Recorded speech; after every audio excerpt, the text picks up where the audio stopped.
श्री कृष्ण की अंतिम सांस की अंतिम पीड़ा वहीं से शुरू हुई जब वृंदावन की रास भूमि में राधा रानी ने गोलोक को प्रस्थान किया। उसी क्षण से श्री कृष्ण के जीवन की ढलती संध्या आरंभ हो गई।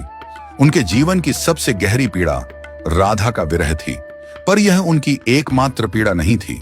एक और श्राप था जिसने उनके जीवन का अंतिम अध्याय लिख दिया। महाभारत का युद्ध समाप्त हो चुका था। कुरुक्षेत्र की भूमि पर केवल राख और रक्त शेष रह गया था। गांधारी अपने 100 पुत्रों की मृत्यु के पश्चात उनके जले हुए शवों के बीच पहुंची। उसका दुख और क्रोध अवर्णनीय था।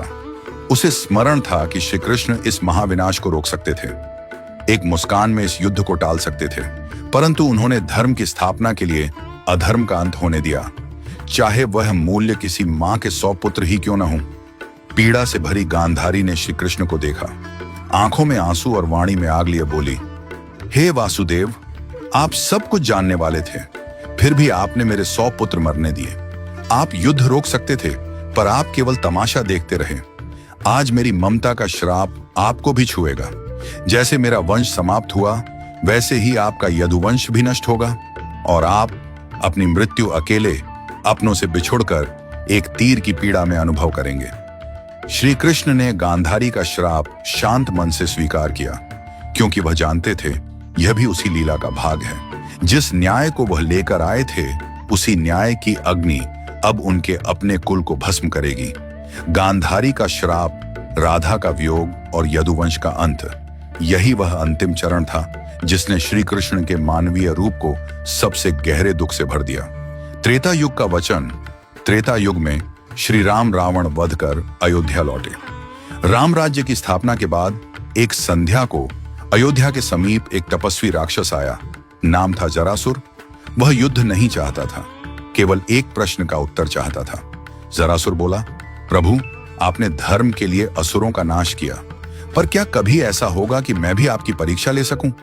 क्या कभी मुझे अवसर मिलेगा कि मैं आपके मार्ग में अंतिम बाधा बन सकूं? राम मुस्कुराए।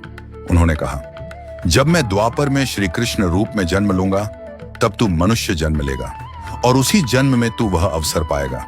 तेरे ही हाथों मेरी लीला का अंत होगा। यह मेरा वचन है। जरासुर ने प्रणाम किया। उसे पता नहीं था कि यह वचन युगों बाद एक महान रहस्य का कारण बनेगा। यदुवंश का अंत और अंतिम विरह। समय बदला। द्वापर युग में यह वचन पूरा होने का समय आया। यदुवंश आपसी कलह से नष्ट हो गया। द्वारका उजड़ गई। सब कुछ समाप्त हो चुका था। न सुदर्शन उनके हाथों में रहा, न अर्जुन पास थे, न बलराम, न सुदामा और न ही राधा। अब श्री कृष्ण पूर्णतः अकेले थे। द्वारका से दूर एक शांत वन में एक पीपल के पेड़ के नीचे वे बैठ गए।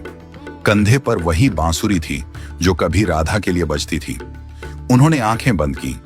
बांसुरी से राधा के नाम का स्वर फूटने लगा। सुरों में वेदना थी, तड़प थी। राधा गोलोक में बैठी थी।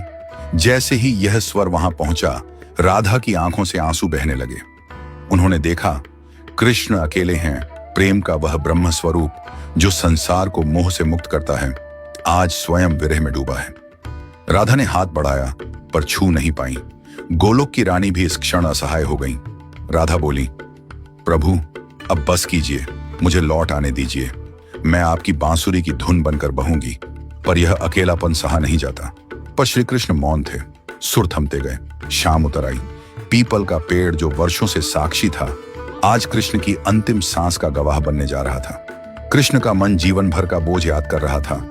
जन्म जेल में, मां का स्पर्श भी अधूरा, बचपन राक्षसों के भय में, प्रेम मिला तो साथ नहीं निभा सका।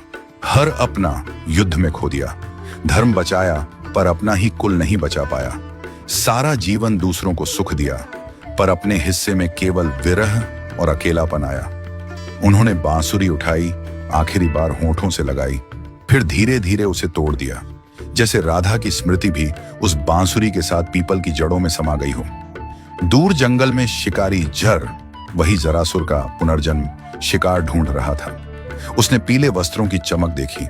उसे लगा झाड़ियों में कोई हिरण छिपा है। बिना सोचे बाण चला दिया।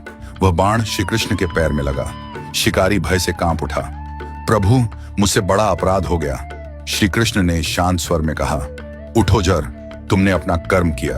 ये मेरा समय था, तुम केवल निमित्त बने हो। जर रो पड़ा। श्री कृष्ण ने आंखें बंद की। अंतिम श्वास के साथ होंठों से केवल एक शब्द निकला, राधे राधे, और श्री कृष्ण ने अपना नश्वर शरीर त्याग दिया। उनकी लीला पूर्ण हुई।